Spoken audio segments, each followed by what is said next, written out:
mga kababayan at sagit sa mga tao, Duterte.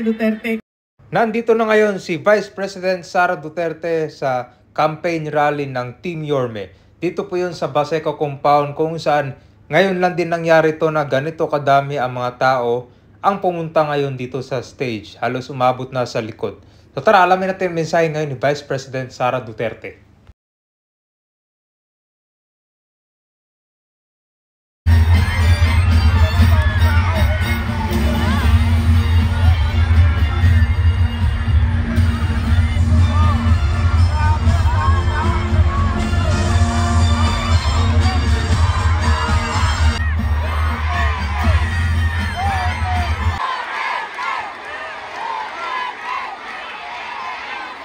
Maraming salamat.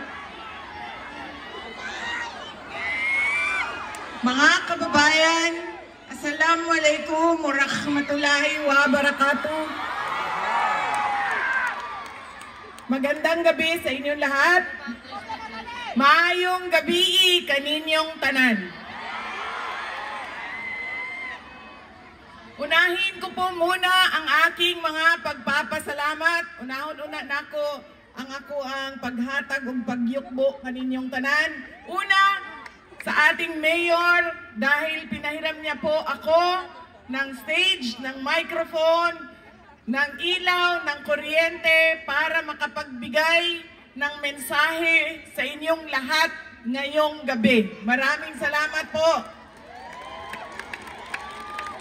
Mayor Yorme Isko Moreno Dumagoso.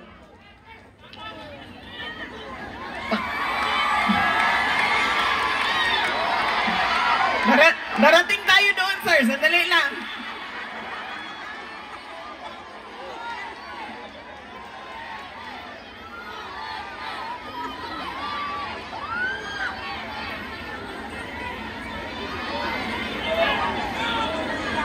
Pangalawang pagpapasalamat ay sa inyong lahat, mga kababayan namin. Marami sa inyo ang hindi pa naghahapunan. Hindi pa kumakain. Kanina pa na nandito sa ilalim ng init ng araw. Hindi pa nakaluto.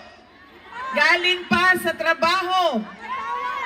Pero nandito kayo para sa aming lahat, para makinig sa mensahe namin, para sa ating mahal na inang bayan. Maraming salamat sa inyong lahat.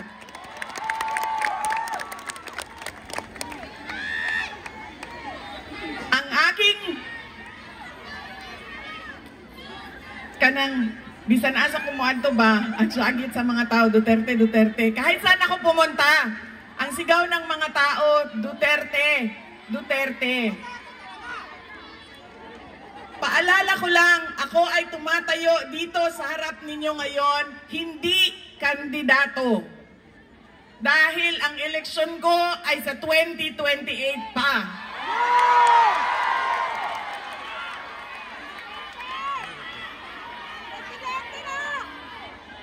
O pwede bukas kung may maghamon ng eleksyon bukas.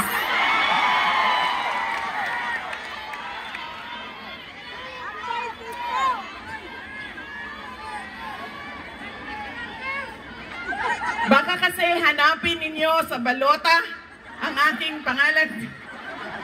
Wala pong Duterte na tumatakbo ngayon. Nandito po ako bilang isang botante din. Ngayong eleksyon na ito, botante ako. At meron akong mga paalala sa inyo, mga kababayan. Ang pangatlong pagpapasalamat ay mula po kay Pangulong Rodrigo Duterte.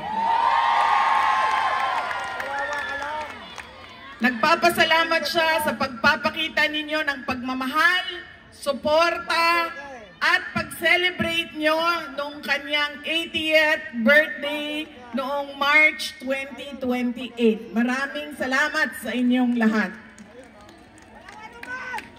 Ang susunod na pagpapasalamat ay mula po sa akin. Personal po sa inyong lahat ang pagpapasalamat ko sa inyong patuloy na suporta at pagtitiwala sa akin, sa aking mga kasamahan at sa aming opisina ang tanggapan ng pangalawang Pangulo ng Pilipinas. Maraming salamat po sa inyong lahat.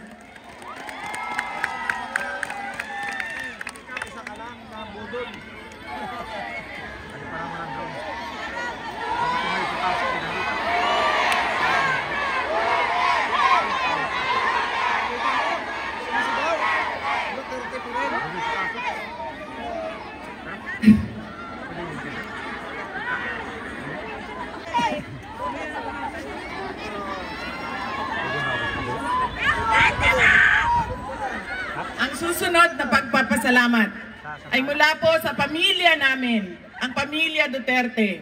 Napakalaki ng utang na loob namin sa inyo, aming mga kababayan, sa pagkakataon na ibinibigay ninyo sa amin na makapaglingkod sa ating bayan. Dako kaayo ang amuang utang nga kabubuton kaninyong tanan. Sa higayon nga gihatag ninyong kanamo nga makaserbisyo sa ato ang nasod. Daghang salamat mga kaigsuunan namo.